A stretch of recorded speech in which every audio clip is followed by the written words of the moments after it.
चलिए, हमने पिछले वीडियो में क्या देखा था, परावर्तन देखा था, ठीक है, प्रकाश के परावर्तन के बारे में देखा था। अब हम इस वीडियो में, हम उस वीडियो में लास्ट टू लास्ट तक किए थे, अभिलंब तक किए थे, यानी कि प्रकाश के परावर्तन के आरेखों को हम जाने थे। उसके बाद हमको दो चीज़ और जानना था उसमें। पहला था आपतन कोण और दूसरा था परावर्तन कोण। तो चलिए, आपतन कोण और परावर्तन कोण क्या होता है हम टॉपिक लगाते हैं। सबसे पहले आपतन कोण क्या होता है, ठीक है।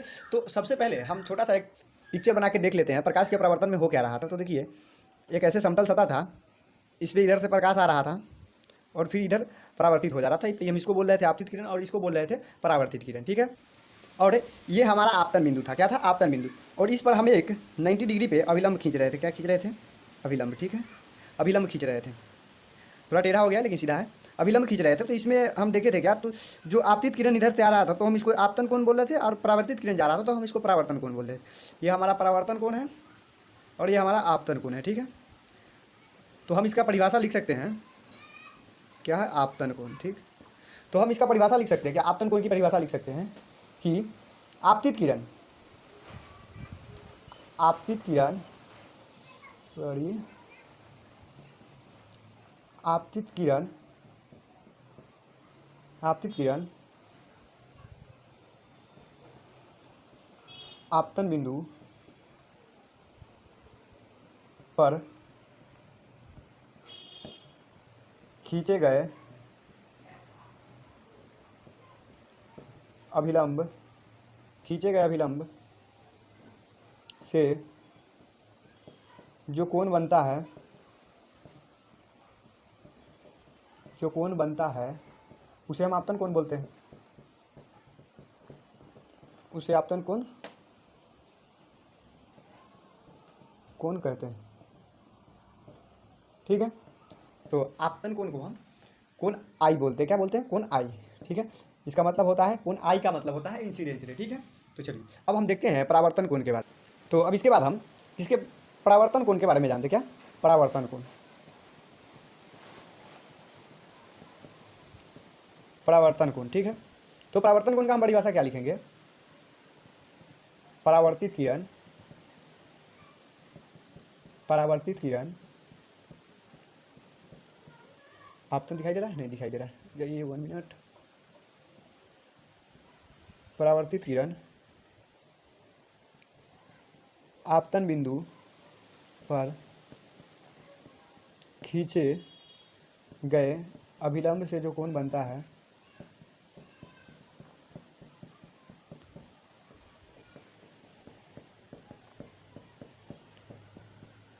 उसे परावर्तन कोण कहते हैं।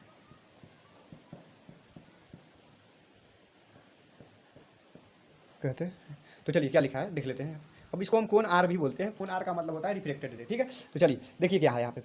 आपतन कोण को हम जान गए, ये हमारा क्या है? आपतित किरण है, आपतित किरण, और ये हमारा परावर्तित किरण, ठीक है, परावर्तित किरण, ठीक है। तो ये हमारा आपतित किरण और ये हमारा परावर्तित किरण, ठीक है। इधर से जा रहा है, इधर जा रहा है, ठीक है, यानी कि इधर ऐसे, ठीक है। तो चलिए, इधर जा रहा है तो हम क्या बोल रहे हैं कि आपतित किरण, आपतित किरण यानी कि ये किरण आपतन बिंदु पर खींचे गए अभिलंब, यानी कि ये कोण से जो कोण बनता है, तो ये कोण बन रहा है तो इसको हम बोलेंगे आपतन कोण। उसके बाद बोला है परावर्तित किरण आपतन बिंदु, परावर्तित किरण और आपतन बिंदु पर खींचे गए अभिलंब, यानी कि ये अभिलंब से जो कोण बनता है उसको हम क्या बोलते हैं? परावर्तन कोण। तो यानी कि ये वाला परावर्तन कोण हो गया, ये वाला आपतन कोण हो गया, ठीक है। इसके बाद आगे हम चलते हैं। उससे पहले हम इसको मिटा देते हैं। अब इसके बाद हम पढ़ने जा रहे हैं क्या? समतल दर्पण पर लंबवत पड़ने वाली प्रकाश की किरणें। चलिए हम टॉपिक लगाते हैं,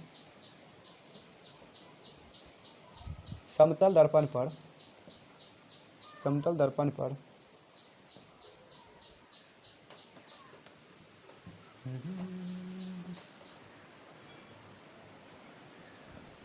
समतल दर्पण पर लंबवत पड़ने वाली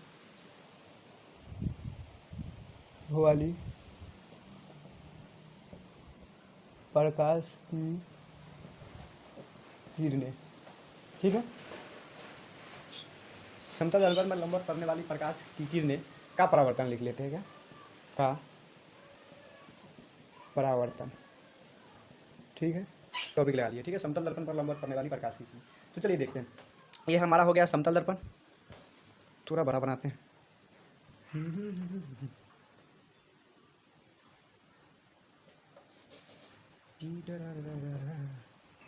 चलिए, माना कि ये हमारा समतल दर्पण है, ठीक है।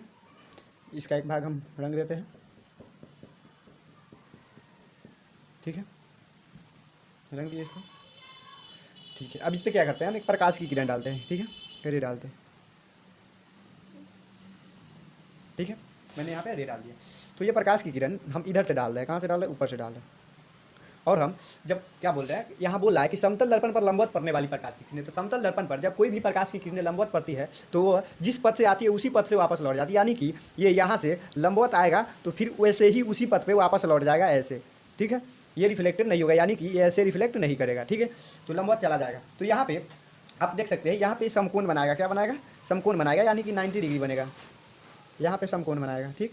और उसके बाद यहाँ पे हम इसका नामांकन करते हैं, ये हो गया, ये हमारा बी हो गया, ये हमारा क्या हो गया, पी हो गया, मूल बिंदु, ठीक है। और उसके बाद देखिए, इसके बाद हम यहाँ पे देख सकते हैं, यहाँ पे देखिए, अब यहाँ पे बताइए आप कोण क्या है, कोण आर बराबर क्या है। यहाँ पे आपतित किरण और परावर्तित किरण तो एक ही है, आपतित किरण परावर्तित किरण एक ही है, आपतित परावर्तित एक ही है, आपतित किरण, ये वाला आपतित किरण है और ये वाला परावर्तित किरण है, क्या, परावर्तित, ठीक है, परावर्तित किरण, ठीक है। तो ये हमारा आपतित किरण, ये हमारा परावर्तित। लेकिन हम यहाँ पे देखिए तो हमारा कोण आर यानी कि रिफ्लेक्टेड रे और इंसिडेंस रे कितना हो रहा है। तो हम यहाँ पे देखें तो हमारा रिफ्लेक्टेड रे भी 0 डिग्री है, 0 है, और यहाँ पे मतलब कि इंसिडेंस रे भी कितना है, 0 है। तो कोण आई बराबर भी 0 हो जाएगा और कोण आर बराबर भी 0। हमेशा याद रखिए कि कोण आर हम आप क्या किसको बोल रहे हैं, आपतन कोण को हम कोण आई बोल रहे हैं और परावर्तन कोण को हम कोण आर बोल रहे हैं। कोण आई का मतलब होता है इंसिडेंस रे और कोण आर का मतलब होता है रिफ्लेक्टेड रे, ठीक है, ठीक है। तो आपको यहाँ रिफ्लेक्टेड एंगल और इंसिडेंस एंगल भी यहाँ पे पता चल गया, 0 0 होगा जब कोई, तब हम यहाँ पे हमको ये समझ में आ गया कि समतल दर्पण पर अगर लंबवत प्रकाश की किरण पड़ती है तो क्या होगा कि परावर्तन के बाद वो उसी पथ पे वापस लौट जाती है। तो हम यहाँ पे क्या लिखेंगे, देखिए हम यहाँ पे लिखेंगे, कहीं जगह है क्या, हाँ यहाँ पे लिख देते हैं, अतः समतल दर्पण पर, समतल दर्पण पर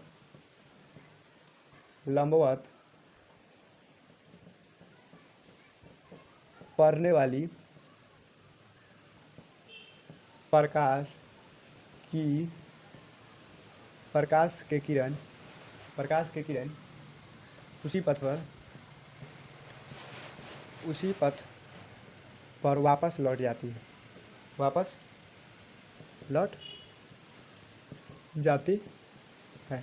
अब इसके बाद हम क्या पढ़ेंगे, हम समतल दर्पण पर लंबवत पड़ने वाली प्रकाश की किरण के बारे में जानेंगे कि जो भी किरण समतल दर्पण पर अगर लंबवत पड़ता है तो क्या होगा कि वो उसी रास्ते से, जिस पथ से आया उसी पथ से वापस लौट जाएगा, ठीक है। यहाँ पे हम देख चुके। अब इसके बाद हम अगला पढ़ने जा रहे हैं प्रतिबिंब के बारे में पढ़ने जा रहे हैं। किसके बारे में पढ़ने जा रहे हैं, प्रतिबिंब के बारे में पढ़ने जा रहे हैं।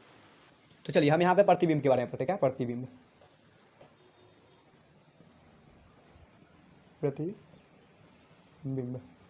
ठीक है, या हम इसको प्रतिबिंब ऐसे भी लिख सकते हैं।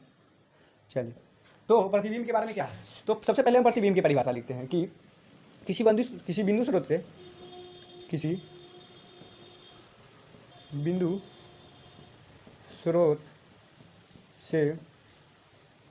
आती प्रकाश की किरणें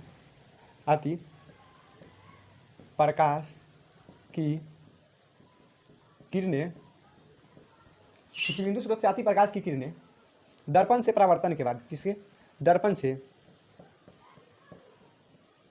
परावर्तन के बाद जिस बिंदु पर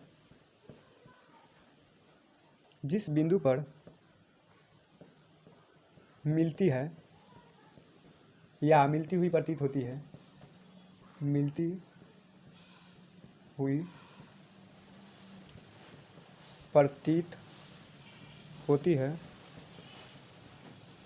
उसे प्रतिबिंब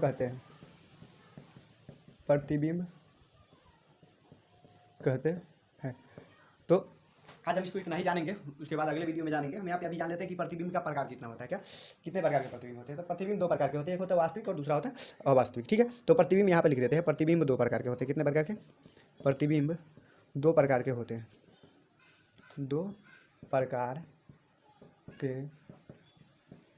होते हैं। पहला हो गया वास्तविक प्रतिबिंब और दूसरा हो गया अवास्तविक प्रतिबिंब। ठीक है, तो इसके बाद हम अगले वीडियो में पढ़ेंगे वास्तविक प्रतिबिंब और अवास्तविक प्रतिबिंब होता क्या है। ठीक है।